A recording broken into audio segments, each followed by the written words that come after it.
Atención. Suscríbete a nuestro canal para más historias apasionantes. No olvides darle a me gusta.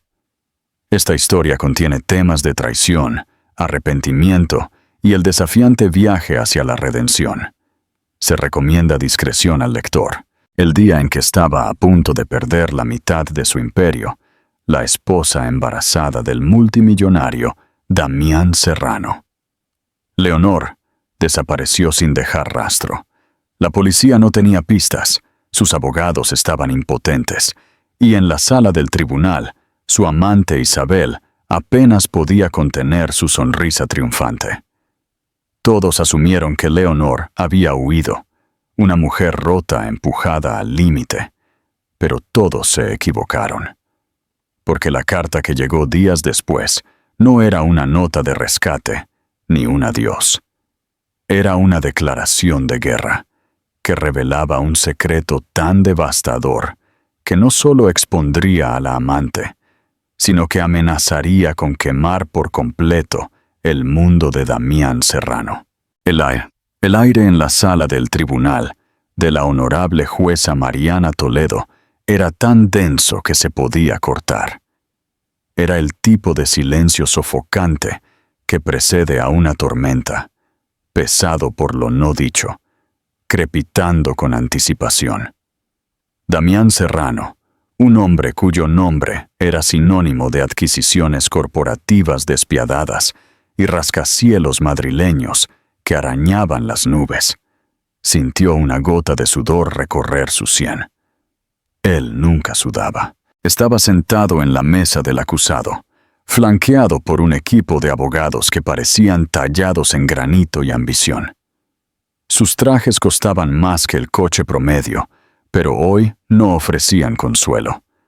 Todo su poder, todas sus maniobras legales eran inútiles.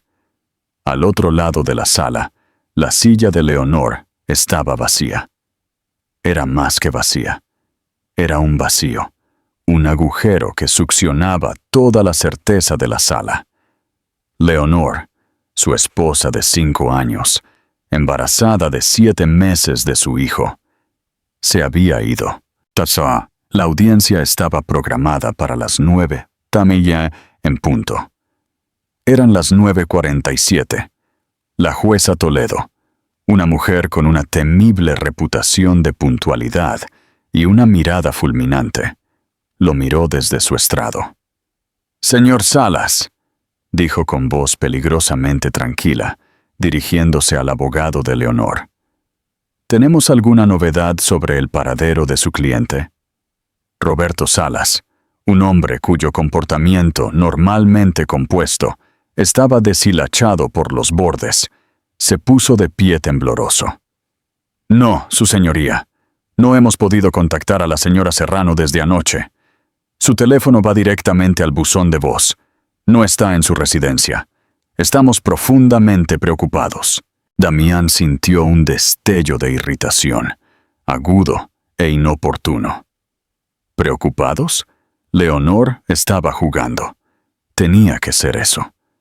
Ella sabía que el acuerdo prenupcial era inquebrantable, una fortaleza que él había gastado una fortuna en construir.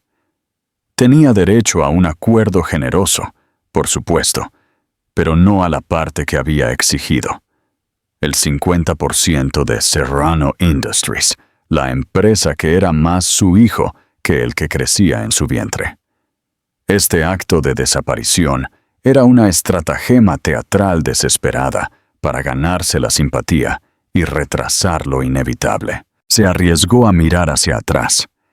En la segunda fila de la galería pública, Isabel Fuentes estaba sentada con una postura de perfecta quietud depredadora. Tenía las piernas cruzadas, asomando un tacón de suela carmesí. Ella lo miró a los ojos y asintió sutilmente con la cabeza, un gesto que decía: «¿Ves? Es tan dramática como te dije».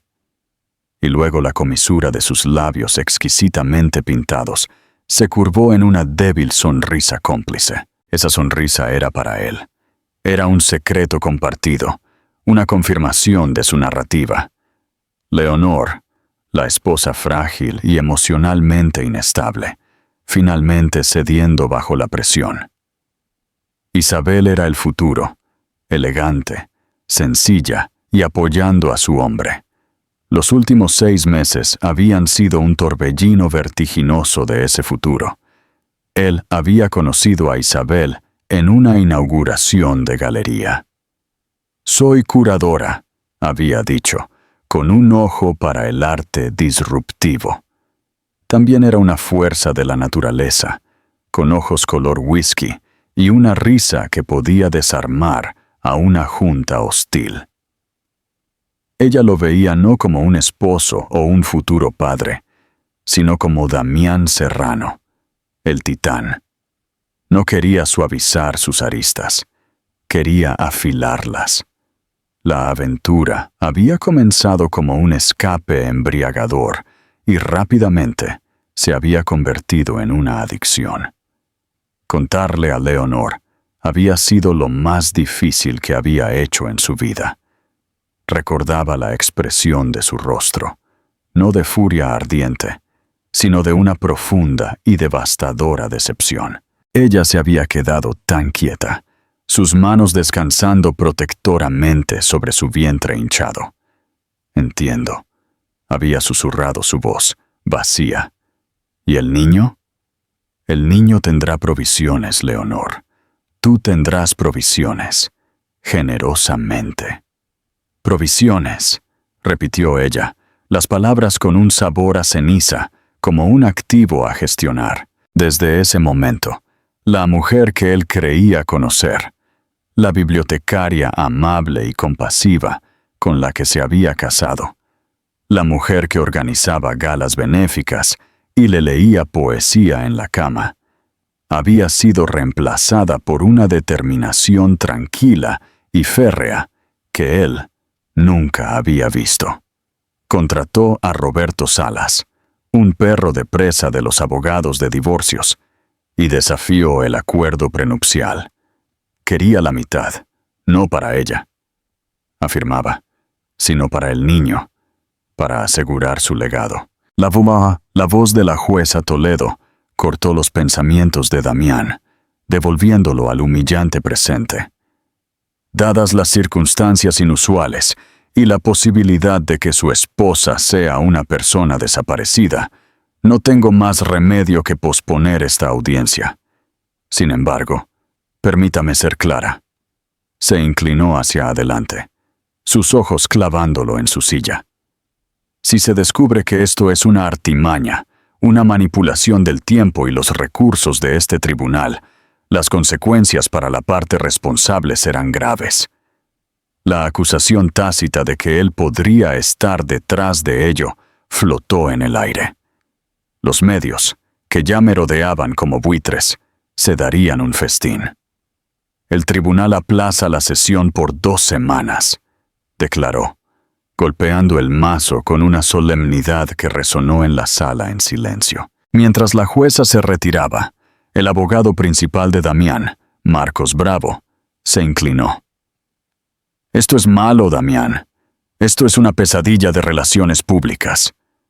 «Encuéntrala, Marcos», siseó Damián, su voz baja y tensa. «No me importa lo que cueste. Esto ya no es un juego». Se puso de pie, abotonándose la chaqueta, con una máscara de fría compostura firmemente en su lugar. Se dio la vuelta para irse, su mirada recorriendo la galería. Isabel ya estaba de pie, su expresión, ahora, de preocupación perfectamente calibrada. Ella gesticuló con los labios. «¿Estás bien?» Pero los ojos de Damián estaban fijos en la silla vacía en la mesa de la parte demandante. La irritación que había sentido antes, ahora estaba siendo desplazada por un sentimiento diferente, algo frío e inquietante que se le revolvía en el estómago. Leonor no era dramática, era precisa, metódica. Fuera lo que fuese, no era una simple artimaña. Era un movimiento en un juego que él ni siquiera sabía que estaban jugando. Y mientras salía del juzgado hacia un mar de cámaras que parpadeaban y preguntas a gritos, la imagen de la sonrisa de Isabel quedó grabada en su mente. Era la sonrisa de un ganador. Pero la inquietante sensación en su estómago le decía que el juego estaba lejos de terminar. ¿Crees que Damián está subestimando la verdadera capacidad de Leonor? ¿Qué papel crees que Isabel jugó realmente en esta desaparición? Deja tus comentarios y predicciones. Las primeras 24 horas fueron un torbellino de gestión de crisis calculada. El equipo de relaciones públicas de Damián emitió un comunicado expresando una profunda y sentida preocupación por el bienestar de Leonor. Él se esforzó en cooperar con la Policía Nacional, concediendo una entrevista en la que pintó un cuadro de una relación amorosa, aunque tensa, y una esposa que había estado bajo una inmensa angustia emocional. Isabel era su sombra, una presencia constante y tranquilizadora. Le hacía café, su mano descansaba en su hombro mientras él atendía llamadas. «Aparecerá, cariño», murmuraba.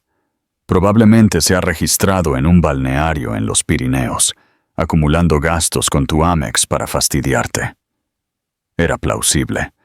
Era la historia que él quería creer. Pero el nudo frío en su estómago solo se apretaba. El punto de quiebre llegó cuando fue al apartamento de Leonor. Después de la separación, ella se había negado a quedarse en su cavernoso ático de la Castellana, al que ella había llamado una jaula dorada. Había elegido un modesto y elegante piso en el barrio de Malasaña, uno que había pagado ella misma, con una pequeña herencia. Él no había estado allí en meses. Entró con una llave que no se había dado cuenta de que aún tenía. El aroma de ella lo golpeó primero, una mezcla tenue y limpia de lavanda y libros antiguos. El apartamento estaba impecable, demasiado impecable. Ni un cojín fuera de lugar, ni una taza en el fregadero. Un libro a medio terminar yacía en la mesita de noche, un marcapáginas de seda marcando la página. Su armario estaba lleno. Su pasaporte estaba en el cajón del escritorio. Su portátil estaba sobre el escritorio, cerrado. No había señales de lucha. No había señales de una partida apresurada. Era como si simplemente se hubiera evaporado. Entonces lo vio. En el mostrador de la cocina, junto a un jarrón de peonías ligeramente marchitas, estaba su frasco de vitaminas prenatales. La tapa estaba quitada. Una única pastilla blanca yacía a su lado, como si ella hubiera estado a punto de tomarla y simplemente la hubieran interrumpido. Un escalofrío, crudo y aterrador, lo recorrió. Leonor vivía según un horario. Su embarazo la había vuelto aún más meticulosa. Nunca, jamás olvidaría sus vitaminas. No las omitiría por un día de spa. No las omitiría por nada. Esto no era un juego. Algo estaba mal. Terriblemente mal. Llamó al inspector Héctor Robles, el encargado del caso, con la voz tensa. Ella no habría dejado esto. No habría dejado su pasaporte. Esto no es propio de ella. La voz cansada de Robles al otro lado era evasiva. Estamos explorando todas las posibilidades, señor Serrano. La siguiente llamada de Damián fue a Clara Fuentes, la mejor amiga de Leonor desde la universidad. Clara era una periodista de investigación de lengua afilada que siempre lo había visto con una sospecha apenas velada. ¿Dónde está ella, Damián? La voz de Clara era hielo. Sin preámbulos, sin cumplidos. Si lo supiera, no te estaría llamando, espetó él. Su propio miedo lo hacía ponerse a la defensiva. ¿Te dijo algo? ¿Mencionó un plan? ¿Un lugar al que quería ir? Hubo una risa amarga al otro lado de la línea. ¿Un plan? Su único plan era enfrentarte en los tribunales y conseguir lo que ella y su bebé merecían. Ella no te tenía miedo, Damián. Estaba decepcionada. Pero no iba a huir. La única persona a la que ella realmente le tenía miedo no eras tú. ¿Qué significa eso? Significa que estoy mirando a la mujer que más tiene que ganar con la desaparición de Leonor, dijo Clara, su voz bajando a un susurro cómplice. La que tiene esa sonrisa de suficiencia en todas las fotos de los paparazzi. ¿Cómo está disfrutando Isabel de la atención? Esto no tiene nada que ver con Isabel, dijo Damián, un poco demasiado rápido. ¿No?, replicó Clara. Un divorcio discreto y simple es una cosa, pero una esposa embarazada desaparecida, eso te convierte en una figura trágica y afligida, y a ella la convierte en el apoyo incondicional. Es la narrativa perfecta para una trepadora social. Necesitas abrir los ojos. Eres un peón en el juego de otra persona. La llamada terminó, dejando a Damián de pie en el apartamento silencioso y con olor a lavanda, la acusación flotando en el aire. Quería descartarlo como el divague paranoico de una amiga hostil, pero Clara había sembrado una semilla de duda.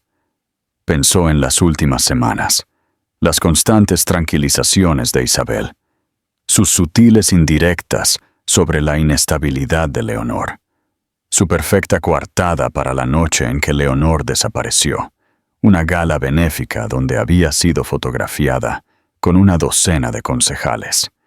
Era casi demasiado perfecto. El frenesí mediático era ahora un infierno rugiente. La narrativa había cambiado. Él ya no era el esposo preocupado. Era el principal sospechoso. El imperio de secretos de Serrano. Un tabloide gritaba: «La amante en la sombra». Otro clamaba, acompañado de una foto de Isabel con una elegancia fría a su lado. El precio de las acciones de su empresa se desplomó. Un trato crucial con inversores japoneses se puso en espera. El mundo que había construido con brutal eficiencia comenzaba a fracturarse. Estaba perdiendo el control, y Damián Serrano era un hombre que nunca estaba fuera de control. Los días se convirtieron en una semana. La policía no tenía nada. Los investigadores privados que había contratado no tenían nada.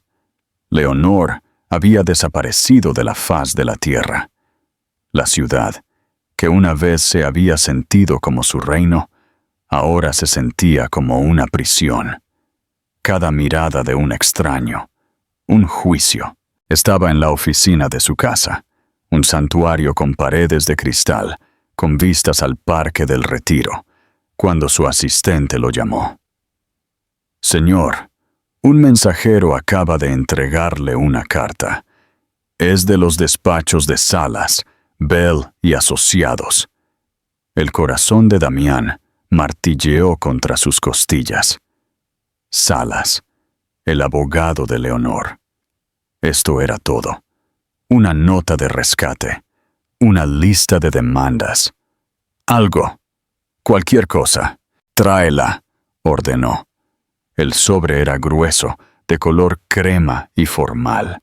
Sus manos, normalmente tan firmes, temblaron ligeramente al abrirlo con un abrecartas de plata. Dentro había 2 documentos. El primero era un seco escrito legal. Una moción de desestimación. Leonor retiraba formalmente su petición de divorcio y su reclamo sobre cualquier parte de Serrano Industries. Ella se iba sin nada. Damián miró el documento, su mente desconcertada. No tenía sentido. ¿Por qué lucharía tanto solo para rendirse por completo? ¿Por qué renunciaría a la ventaja que tenía? Debajo del documento legal había un segundo trozo de papel más pequeño.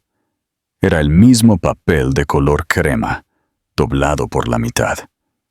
Estaba dirigido a él con la letra elegante y familiar de Leonor. Lo desdobló.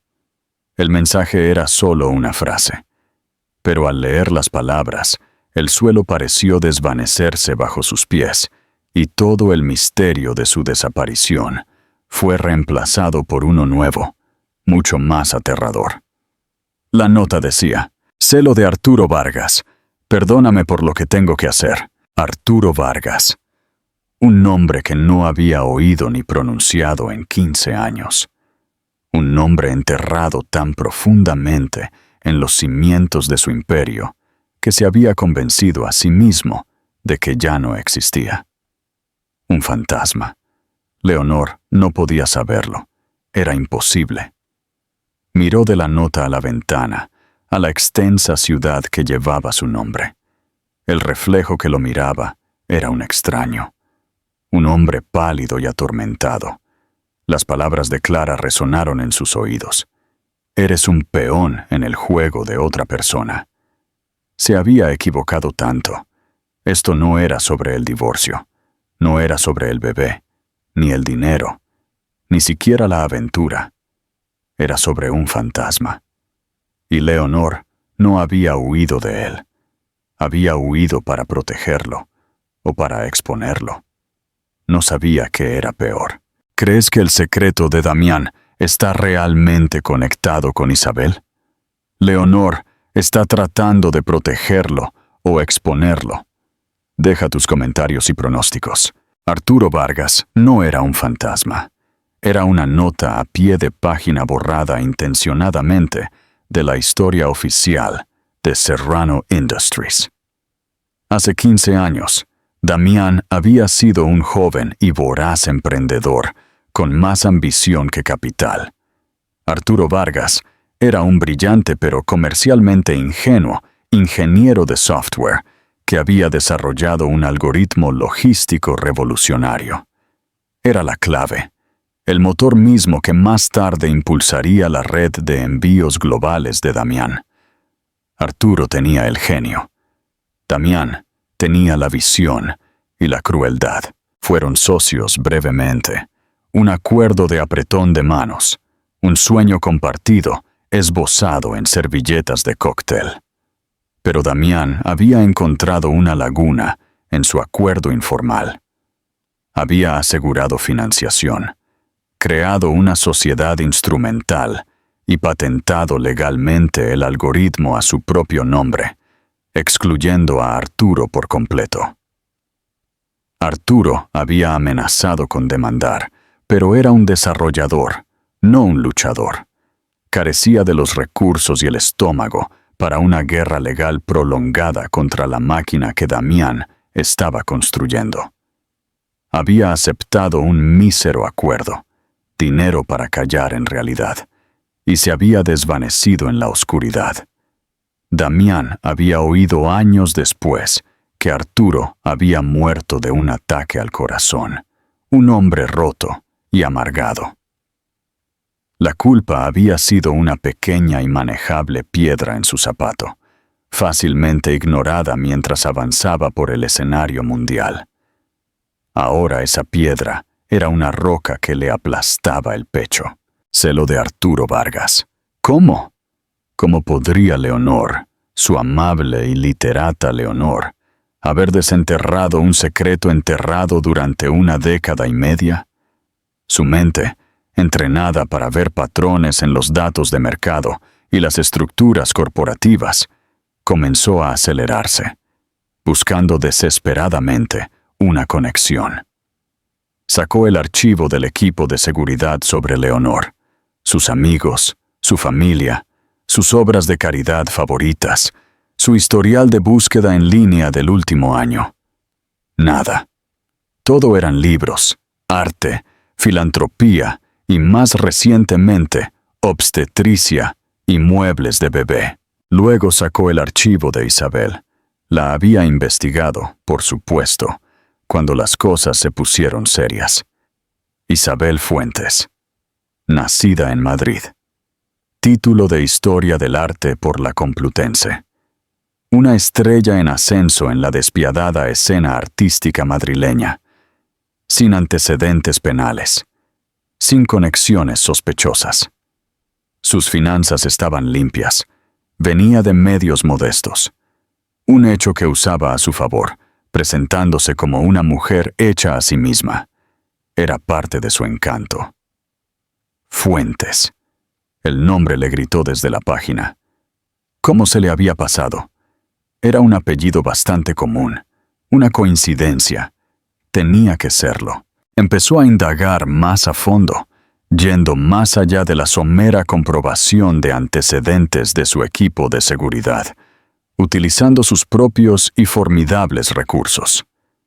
Le pagó a un investigador privado, un hombre conocido por su discreción y su habilidad para desenterrar esqueletos, una suma exorbitante para hacer una inmersión profunda y reconstruir toda la vida de Isabel. Mientras esperaba, la carta de Leonor lo cambió todo. La policía, informada de la retirada de su petición de divorcio, comenzó a inclinarse por la teoría de que ella se había marchado voluntariamente. La narrativa mediática volvió a cambiar. Ya no era una víctima. Era una mujer voluble e inestable que había arrastrado el nombre de un titán por el fango antes de fugarse. El precio de las acciones de Damián comenzó a subir de nuevo. Los inversores japoneses pidieron una nueva reunión. La crisis estaba desapareciendo. Increíblemente, Isabel estaba eufórica. «Te lo dije, cariño», ronroneó acurrucándose junto a él en el sofá de su ático. «Solo estaba tratando de hacerte daño. Ahora que ha mostrado sus verdaderos colores, se acabó. Por fin podemos seguir adelante. Podemos estar juntos de verdad». Pero Damián no podía seguir adelante. Estaba atormentado. Miró a Isabel, a su rostro perfecto y su sonrisa triunfante, y por primera vez no vio a una amante. Vio una colección de puntos de datos que aún no podía conectar. El informe del investigador llegó 3 días después, en un archivo digital discreto.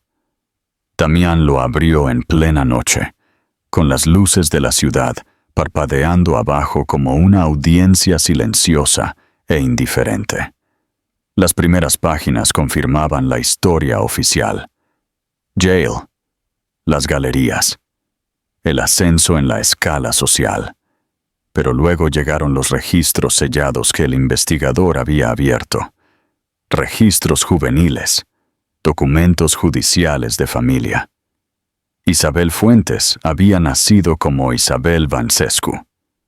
Su padre, un inmigrante rumano, había cambiado el apellido familiar a Fuentes cuando ella tenía 10 años, con la esperanza de sonar más español. Su primer nombre no era Arturo, era Mihai. Damián sintió una oleada de alivio tan intensa que lo mareó. Era una coincidencia estúpida y paranoica. Pero siguió leyendo. Mihai Vancescu había sido un hombre brillante, pero problemático. Había muerto cuando Isabel tenía 19 años. La causa de la muerte en el certificado era un infarto masivo. Pero el investigador había profundizado, encontrando antiguos informes policiales de la época. Se había entrevistado a amigos de Mihai. Todos habían dicho lo mismo. No solo había tenido un ataque al corazón, había muerto de un corazón roto. Había perdido el trabajo de su vida, robado por un socio que lo había traicionado. Se había obsesionado, pasando sus últimos años tratando de probar el robo. El nombre del socio no se mencionaba en el informe policial. El investigador había seguido investigando. Había encontrado los antiguos expedientes académicos de Mihai, sus efectos personales vendidos en una venta de bienes. Y allí, en una caja de papeles viejos, había una fotografía. 2 jóvenes, apenas veinteañeros, sonriendo, sosteniendo una servilleta con garabatos frenéticos. Uno era un hombre demacrado e intenso, con ojos oscuros y ardientes. Mihai Vancescu. El otro era una versión más joven y hambrienta de sí mismo, y el nombre garabateado al pie de la servilleta junto a su propia firma no era Mihai. Era el nombre españolizado que su socio había insistido en usar para su empresa, porque sonaba más sólido, más digno de confianza. Arturo Vargas. La habitación se inclinó. El aire le abandonó los pulmones. Cada momento con Isabel durante los últimos 6 meses se reprodujo en su mente, pero ahora bajo una luz nueva y horrible. Sus reuniones clandestinas en la galería, su fascinación por su negocio, sus elogios a su instinto asesino, su sutil envenenamiento de su mente contra Leonor. No había sido un romance, había sido una infiltración. Esto no era una aventura amorosa, era un asedio. Su plan. Se dio cuenta con una claridad nauseabunda. Había sido diabólico en su paciencia. Se había abierto camino en su vida, con la intención de convertirse en la próxima Xiomara Serrano. Pero eso era solo el principio. Lo había empujado a divorciarse de Leonor, sabiendo que sería desordenado. Su objetivo era provocar una batalla judicial pública y brutal. En la fase de descubrimiento de un divorcio contencioso que involucraba la mitad de su empresa, toda su historia empresarial sería desvelada. Cada documento, cada correo electrónico, cada secreto enterrado estaría sujeto a una citación. Y ella habría estado allí, guiando a los abogados de Leonor, filtrando información a su amiga Clara Fuentes, asegurándose de que el nombre de Arturo Vargas finalmente saliera a la luz. No iba a quedarse solo con su dinero. Iba a desmantelar su legado pieza por pieza, exponiéndolo como un fraude y un ladrón de la manera más pública imaginable. Heredaría un reino arruinado construido sobre la tumba de su padre, pero había cometido un error de cálculo fundamental. Había subestimado a Leonor. La había visto como Damián la había visto, una esposa trofeo amable y pasiva. No había visto la inteligencia tranquila, la mente aguda y observadora. Detrás de la sonrisa recatada, Leonor debió haber visto algo. Un desliz de la lengua de Isabel, una fotografía antigua, un nombre mencionado de pasada. Debió haber iniciado su propia investigación silenciosa. Y ella, a diferencia de Damián en su arrogancia, había conectado los puntos. Descubrió la verdad, que la mujer por la que su esposo la estaba dejando era la hija vengativa del hombre que él había destruido. Su desaparición no fue un acto de miedo o rendición. Fue una retirada estratégica. Al desaparecer y retirar la demanda de divorcio, había desarmado a Isabel por completo. Le había quitado el arma, el caso judicial que Isabel había pasado años preparando. Lo había salvado de la ruina pública. Pero la nota: perdóname por lo que tengo que hacer. Eso no era el mensaje de una mujer que había terminado. Era el mensaje de una mujer cuyo propio juego acababa de comenzar. Él se había centrado tanto en la amenaza de Isabel que no había considerado la de la mujer a la que más había agraviado. Estaba atrapado entre 2 reinas en una partida de ajedrez que ni siquiera sabía que estaba jugando, y acababa de recibir un jaque mate. ¿Te ha sorprendido la verdadera identidad de Isabel? Qué giro tan inesperado, ¿verdad? ¿Crees que Leonor sabía todo desde el principio? Comparte tus pensamientos y activa las notificaciones para no perderte el desenlace. La fría luz del amanecer que se colaba en el ático se sentía como un interrogatorio. Damián no había dormido. Había estado sentado en su silla de cuero de oficina, con el informe del investigador brillando tóxicamente en su monitor, mientras la ciudad que poseía pasaba de ser un manto de luces indiferentes al gris bullicio de la mañana. La ira volcánica inicial hacia Isabel se había enfriado hasta convertirse en algo mucho más pesado, el peso nauseabundo de su propia estupidez colosal. Él, Damián Serrano, el hombre que podía anticipar los cambios del mercado y las adquisiciones hostiles mientras dormía, había sido la presa más fácil de todas, cegado por la vanidad y un rostro bonito. Pero eclipsando incluso esa vergüenza, había un asombro profundo y aterrador por Leonor.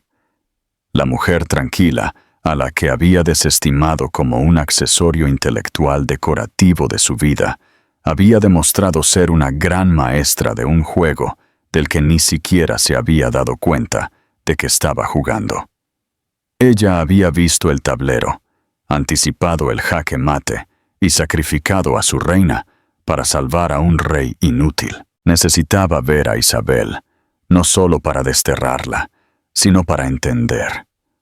Necesitaba mirar a los ojos de la arquitecta de esta ruina y ver el plan reflejado allí. La encontró exactamente donde esperaba. En la suite principal, un reino de sábanas de seda, vestidores del tamaño de estudios y vistas panorámicas del Parque del Retiro. Ella estaba de pie frente a un espejo de cuerpo entero, sosteniendo un río de diamantes en su garganta, un collar de su bóveda privada. Admiraba la forma en que las piedras captaban la luz de la mañana. Su reflejo un retrato de ambición triunfante. «Buenos días, cariño», dijo. Su voz un ronroneo satisfecho al ver su reflejo unirse al suyo. «Estaba pensando que esto sería perfecto para la gala de la Filarmónica la semana que viene. Una pieza que marque la diferencia, ¿no crees? Para mostrar a todos que somos sólidos, inquebrantables». La palabra quedó en el aire, una amarga ironía. Él caminó más adentro de la habitación, sus pasos silenciosos sobre la lujosa alfombra. «Quítatelo, Isabel». Su voz era algo muerto, desprovista de la pasión a la que ella estaba acostumbrada, desprovista de ira, desprovista de todo. Era la calma del abismo. Su sonrisa radiante vaciló, reemplazada por un destello de confusión. «¿Qué pasa, Damián? Te ves fatal». Se apartó del espejo y se deslizó hacia él, con la mano extendida en ese gesto practicado de preocupación que ahora parecía una parodia. «Dije», repitió, clavando sus ojos en los de ella. «Quítatelo». Lentamente, su mano fue al broche, sus dedos perfectamente manicurados torpes por un momento. Dejó el collar sobre la bandeja forrada de terciopelo de su joyero, como si fuera una serpiente muerta. «¿Pasó algo?», preguntó, su voz un poco demasiado aguda. «¿Es por Leonor? ¿La encontraron?». «En cierto modo», dijo, su mirada recorriendo la opulenta habitación que ella tan confiadamente había reclamado como propia. «Anoche estuve leyendo un poco de historia corporativa fascinante sobre un brillante ingeniero de software inmigrante llamado Mihai Vancescu. Sucedió lo que él había estado esperando ver. No fue un jadeo, no fue un grito, fue una cesación de todo. El color se le fue del rostro, dejando sus exquisitos rasgos como una máscara de porcelana. Por un segundo desprotegido, vio puro terror primario en sus ojos color whisky, la mirada de una saboteadora atrapada con la bomba en sus manos. Pero ella era una profesional. El terror fue instantáneamente suprimido, enterrado bajo una capa de fría confusión. «Lo siento», dijo, su voz frágil. «No tengo idea de quién es». «Oh, creo que sí», Damián continuó, su tono implacablemente tranquilo. Él era el depredador ahora, lentamente acechándola. Encontró el nombre un poco difícil para los paladares americanos, así que lo cambió a algo más sólido, más digno de confianza. Prefirió llamarse Arturo Vargas. El nombre cayó entre ellos con la fuerza de un golpe físico. Isabel se estremeció. Él vio el parpadeo de su pulso en la delicada piel de su garganta, un pájaro frenético y atrapado. Abrió la boca para hablar, pero no le salieron palabras. Él tuvo una hija. Damián siguió, su voz un redoble silencioso de fatalidad. Una hija inteligente, paciente, hermosa. Una hija que vio a su padre desvanecerse de lo que ella llamó un corazón roto.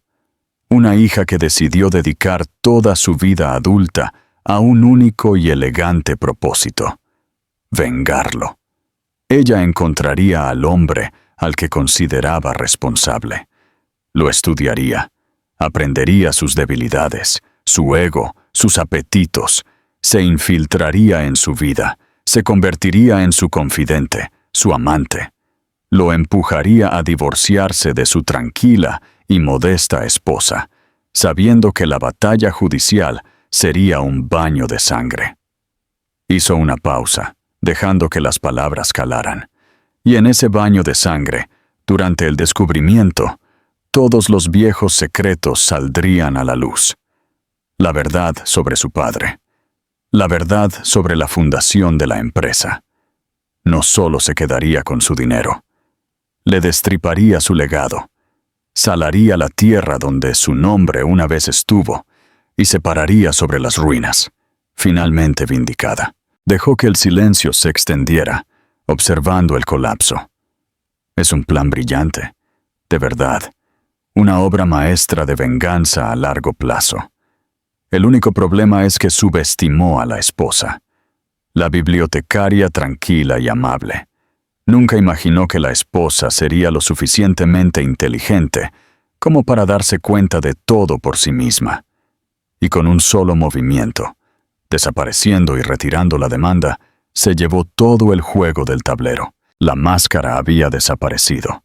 La confusión, la negación, todo se derritió, revelando la furia dura y escalofriante que había debajo. El rostro de Isabel se transformó. Su belleza se agudizó hasta convertirse en algo peligroso. «Así que lo sabes», dijo, su voz un siseo bajo y venenoso. Y yo que pensaba que era solo un tonto arrogante y egocéntrico. Supongo que hay un cerebro ahí, después de todo, enterrado bajo tanto ego. «¿Dónde está ella, Isabel? ¿Qué le hiciste?», exigió él, un destello de su antiguo fuego regresando. Ella soltó una risa áspera y fea, desprovista de cualquier humor. «¿Crees que la tengo encerrada en un sótano en algún lugar? Has visto demasiadas películas, Damián. Ese no es mi estilo. Yo no me ensucio las manos. No, tu preciosa Leonor fue simplemente más inteligente de lo que le di crédito. Ella vio la tormenta que estaba a punto de desatar y huyó. Eligió el exilio en lugar de la aniquilación. Tú la ahuyentaste», dijo Damián, las palabras cargadas de su propia culpa asfixiante. «Te hice un favor», espetó ella, su compostura finalmente haciéndose añicos en 1000 pedazos de rabia contenida. «Ella era un lastre para ti, una reliquia del hombre que solías ser. Yo era tu futuro. Y sí, iba a tomar lo que le debían a mi padre, lo que le robaste». Su voz se elevó, llena del dolor de una joven de 19 años que lo había perdido todo. «Construiste todo este reino con su genio, y lo dejaste morir sin nada más que recortes de periódico y promesas rotas». «Le ofrecí un acuerdo», respondió débilmente, sabiendo lo hueco que sonaba. «Le ofreciste calderilla y una orden de silencio», gritó ella, con el rostro contorsionado. «Le pagaste para que desapareciera, para que no tuvieras que ver el fantasma de tu propio pecado. Lo destruiste, y yo te iba a destruir a ti. Estuve así de cerca». Sostuvo sus dedos, a un pelo de distancia. Todo su cuerpo temblaba con la fuerza de su odio. Finalmente lo vio todo. la herida cruda y supurante que había motivado toda su existencia. Él había creado a este monstruo. Su codicia había sido la semilla, y su dolor había sido el suelo. «Fuera», dijo, su voz una orden baja, las únicas 2 palabras que le quedaban. «Con gusto», se burló ella, su rabia enfriándose de nuevo en un desdén escalofriante. Levantó el collar de diamantes de la bandeja y lo arrojó sobre la cama. Cayó sobre el edredón de seda con un suave y obsceno golpe. Pero no creas ni por un segundo que esto ha terminado. Puede que hayas esquivado el tribunal de divorcio, pero la verdad no desaparece solo porque tu esposa lo haga. Está ahí fuera. Tiene un nombre. Y un día, cuando menos lo esperes, te encontrará. Se dio la vuelta y salió de la habitación, con la espalda recta como una tabla, una reina abdicando un trono que nunca había ganado realmente. El sonido de la pesada puerta principal, cerrándose, resonó por el ático como un disparo. La puntuación final, al final de su vida, tal como la conocía. Damián estaba solo. La confrontación no había traído victoria ni alivio, solo la cruda, escalofriante e innegable verdad de su propio carácter. Había construido su vida sobre un pecado, y las consecuencias ahora se desarrollaban de maneras que él nunca podría haber imaginado. Isabel no era la enfermedad, era solo un síntoma. Caminó de regreso a su oficina, con las piernas inestables. La nota de Leonor seguía en su escritorio, la elegante letra un marcado contraste con la fealdad que acababa de ocurrir. «Perdóname por lo que tengo que hacer», finalmente comprendió la aplastante carga de esas palabras. Ella no solo lo estaba protegiendo de la emboscada legal de Isabel, le estaba dando una elección, una última y terrible oportunidad de redención. Podía dejar que esta crisis pasara, dejar que el mundo siguiera creyendo que Leonor era simplemente inestable. Enterrar el secreto de Arturo Vargas aún más profundo y seguir viviendo su vida dorada como una mentira. O podía enfrentarse al fantasma él mismo. Podía hacer lo que debería haber hecho hace 15 años. Sabía dónde estaba Leonor, no su ubicación física, eso era irrelevante. Sabía su ubicación moral. Ella estaba al otro lado de un abismo que él había creado, esperando ver qué hombre elegiría ser, el que lo tomó todo o el que era capaz de dar algo a cambio, el hombre que merecía ser el padre de su hijo. Su mano tembló al tomar el teléfono. Marcó el número del único hombre que sabía dónde estaban enterrados los cuerpos más profundos. «Marcos», dijo. Cuando su abogado contestó, su voz firme, resuelta, el sonido de un hombre que no tenía nada que perder. «Cancele la reunión con los inversores japoneses. Tenemos algo más importante que hacer. Quiero que encuentre cada documento, cada archivo, cada pedazo de papel que tengamos relacionado con la fundación de esta empresa. Todo sobre Arturo Vargas». Hubo un silencio atónito y prolongado al otro lado de la línea. «Damián, ¿qué estás haciendo?», Marcos finalmente preguntó, su voz tensa por la incredulidad. «Esa puerta está con triple cerrojo por una razón. Abrirla ahora no es solo un suicidio corporativo, es vaporizar las cenizas». «Lo sé», Damián dijo, su mirada fija en su propio reflejo atormentado en el cristal. El reluciente reino de Madrid se extendía detrás, como una hermosa y elaborada tumba. A veces hay que quemarlo todo para construir algo real. ¿Crees que Damián podrá reparar el daño que causó? ¿Su confesión pública será el camino hacia la redención? Deja tus comentarios y predicciones. El eco de la puerta del ático al cerrarse fue el pistoletazo de salida para una carrera que Damián había evitado durante 15 años. La furia y la vergüenza se habían consumido, dejando atrás la ceniza fría y clara de la realidad. Estaba solo en el cavernoso salón. Las luces de la ciudad, un brillante y burlón testamento de un imperio construido sobre cimientos podridos. La enfermedad no era la venganza de Isabel, era su propio pecado original.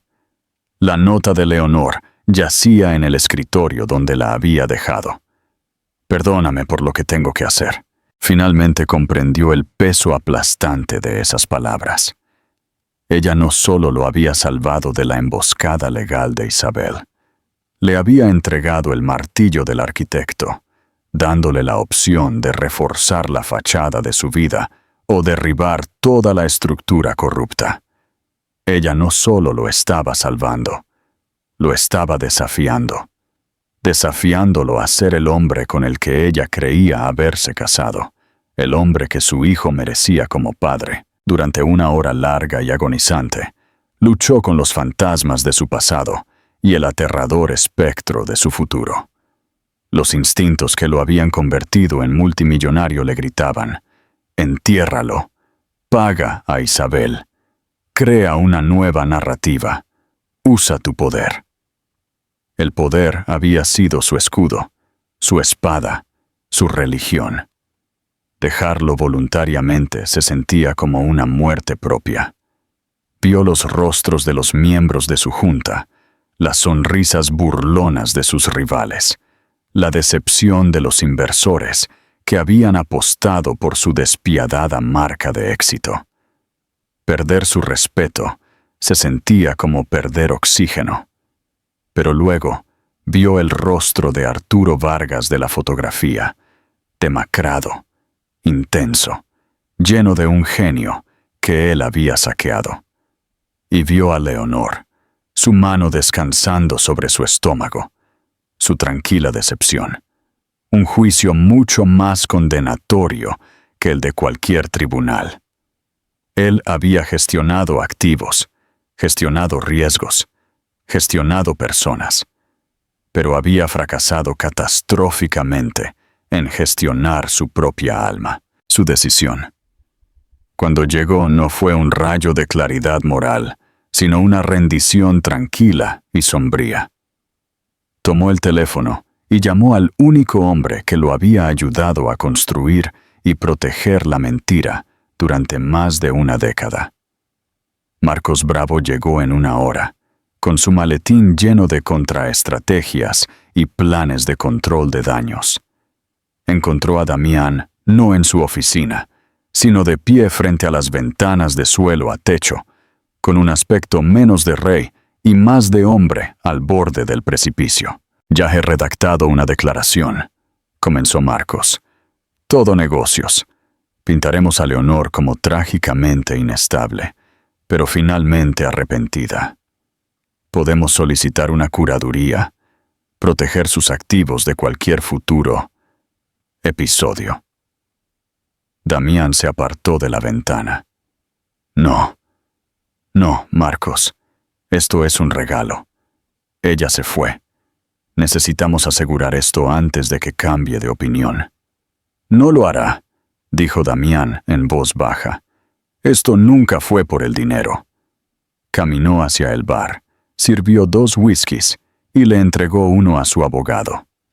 Marcos, te voy a contar una historia y no vas a intentar arreglarla. Solo vas a escuchar. Lo expuso todo. Arturo Vargas, la servilleta, la patente, el mísero acuerdo, la verdadera identidad de Isabel, el descubrimiento de Leonor. Habló durante casi 30 minutos, su voz un monótono confesional. Marcos escuchó, su rostro transformándose lentamente de la confianza brusca al horror, con la boca abierta. El whisky en su mano permaneció intacto. Suicidio corporativo.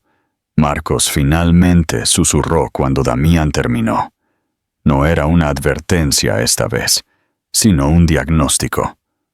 Damián, este será el fin de Serrano Industries, tal como la conocemos. Las demandas por sí solas.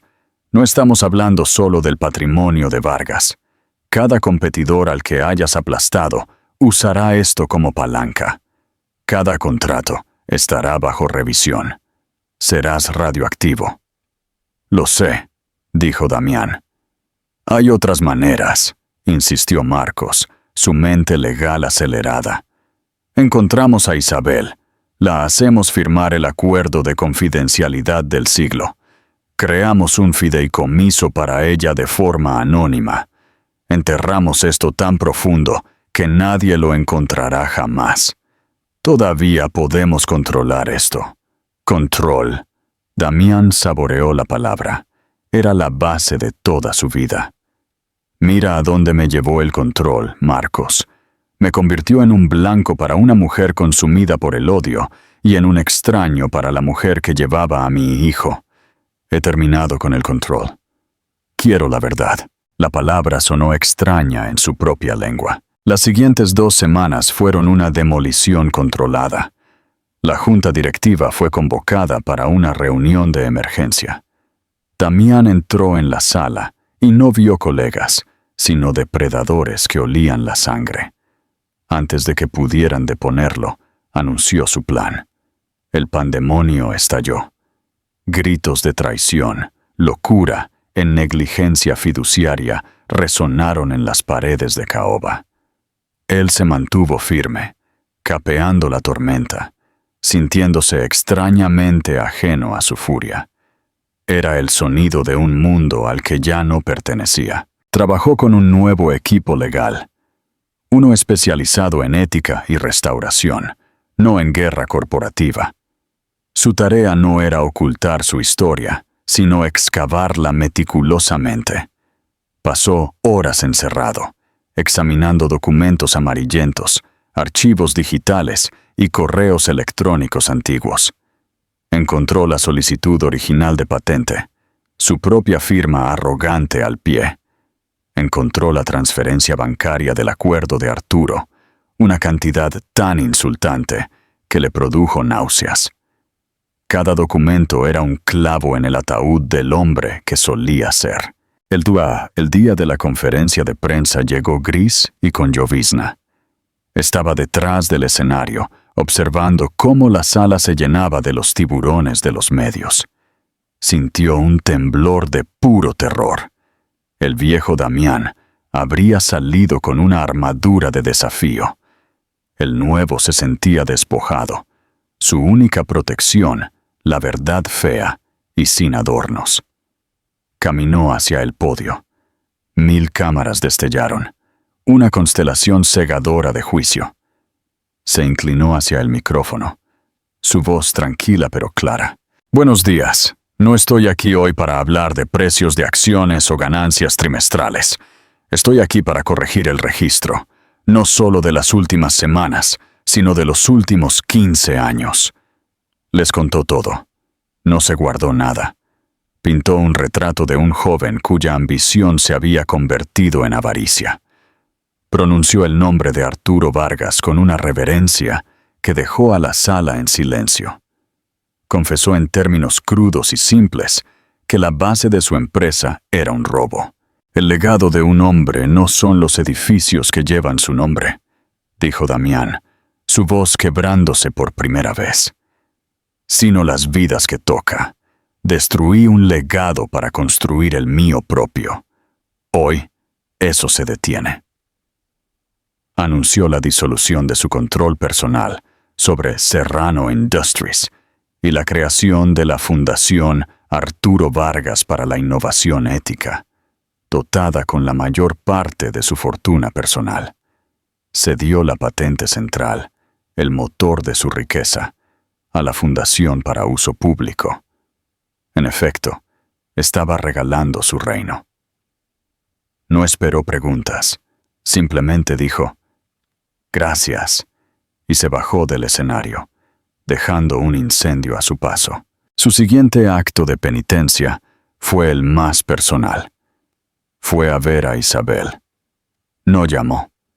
Fue a su elegante loft en el barrio de Salamanca, un espacio curado a la perfección, como había sido su vida. Ella abrió la puerta, su rostro una máscara de cautelosa rebeldía. «¿Qué quieres?», preguntó, bloqueando la entrada. «Hablar, no amenazar, no negociar, solo hablar». Ella lo dejó pasar. El loft estaba lleno de arte afilado, angular y confrontativo. Finalmente comprendió que era un reflejo de su propio mundo interior. No le ofreció dinero, le ofreció un propósito más allá de la venganza. Deslizó los estatutos de la Fundación Arturo Vargas sobre su pulcra mesa de centro de hormigón. «Escuché tu conferencia de prensa», dijo ella, su voz sin traicionar nada. «Fue toda una actuación». «No fue una actuación», respondió él. «Fue una confesión. Tu padre merecía un legado. No te pido perdón. No me lo he ganado, pero te ofrezco la oportunidad de ser la custodia de su nombre, de construir algo con él, de ayudar a jóvenes brillantes para que nunca terminen como él». La miró, su mirada directa y despojada de todo artificio. «Toda tu vida ha girado en torno a su final. Esta es una oportunidad para que sea sobre un nuevo comienzo. Para él y para ti». Ella se quedó mirando los documentos. Sus manos perfectamente manicuradas temblaban casi imperceptiblemente. Él vio la guerra en sus ojos, toda una vida de odio, luchando contra un destello de alivio imposible. «Lo pensaré», susurró. Y por primera vez no estaba oyendo a la hija vengativa, sino a la que estaba de luto. Damián se retiró. Renunció como CEO, se mudó del ático y tomó un pequeño apartamento anónimo en el centro. Los primeros meses fueron agonizantes. Su vida, que alguna vez fue una sinfonía de poder, ahora estaba en silencio. Ya no era Damián Serrano, el titán. Era un paria, una advertencia. Caminaba por las calles, y por primera vez nadie lo miraba dos veces. La libertad que creía querer se sentía como un vacío aplastante. Ansiaba la lucha, el trato, la victoria. Tuvo que luchar contra sus propios instintos todos los días, eligiendo esta existencia tranquila y vacía sobre el veneno adictivo de su antigua vida. Se mantuvo en contacto con Roberto Salas, pero sus conversaciones eran breves y formales. «¿Está bien ella?», Damián preguntaba. «Ella y el bebé gozan de buena salud», Salas respondía. Sin ubicaciones, sin detalles. Era la penitencia que había aceptado.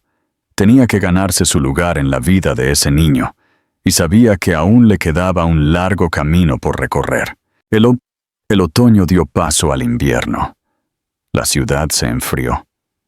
Aprendió a encontrar una extraña paz en el anonimato, en el ritmo simple de despertarse y ser solo un hombre.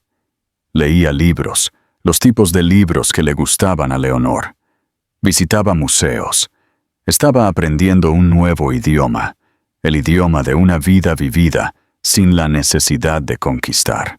Una tarde, gris de diciembre, una semana antes de Navidad, un sobre de papel manila sin más detalles se deslizó por debajo de su puerta. Sin sello, sin dirección del remitente. Un mensajero. Su corazón martilleó contra sus costillas. Lo abrió. Dentro había una sola fotografía impresa en papel mate. Era una imagen de un bebé envuelto en una sencilla manta blanca, su diminuto rostro arrugado por el sueño. El bebé tenía un mechón de su propio cabello oscuro, pero la boca, un arco perfecto y sereno, era toda Leonor. Le dio la vuelta a la foto. La elegante y familiar letra de ella llenó su visión. No era una carta. Eran solo 3 palabras. «Se llama Esperanza», Damián se arrodilló en el suelo de madera, con la fotografía en sus manos. Un sonido escapó de su garganta, un sollozo crudo y áspero que provenía de un lugar profundo, de 15 años de antigüedad. Fue el sonido de una presa rompiéndose. Lágrimas de vergüenza, de dolor, de una gratitud tan profunda que era dolorosa, corrieron por su rostro. No lo estaban perdonando. No lo estaban invitando a regresar. Le estaban dando algo mucho más precioso. Una razón.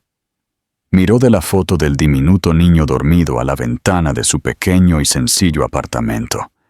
Había perdido un reino de cristal y acero, un imperio construido sobre una mentira.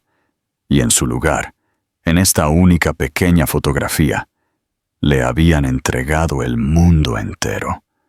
Un mundo construido sobre una sola palabra frágil y hermosa: esperanza. El juego había terminado, y al perder, finalmente había ganado. Al final, esta no fue solo una historia sobre una esposa desaparecida o un esposo infiel. Fue una historia sobre las mentiras sobre las que construimos nuestras vidas, y los pocos valientes que se atreven a decir la verdad. Leonor Serrano no fue una víctima. Fue una heroína que entendió que la verdadera fuerza no se trata de luchar, sino de saber cuándo retirarse para dejar que la verdad haga su trabajo. Damián perdió un imperio, pero encontró su alma. Es un poderoso recordatorio de que las cosas más valiosas de la vida no se pueden comprar ni robar. Si esta historia de secretos, traición y redención final te conmovió, por favor, dale a me gusta a este video para mostrar tu apoyo. Compártelo con alguien a quien le gusten las historias con un giro que no esperará. Y lo más importante, suscríbete a nuestro canal para más dramas de la vida real que demuestran que la verdad siempre es más cautivadora que la ficción. Haz clic en la campana para no perderte ninguna actualización. Gracias por escuchar.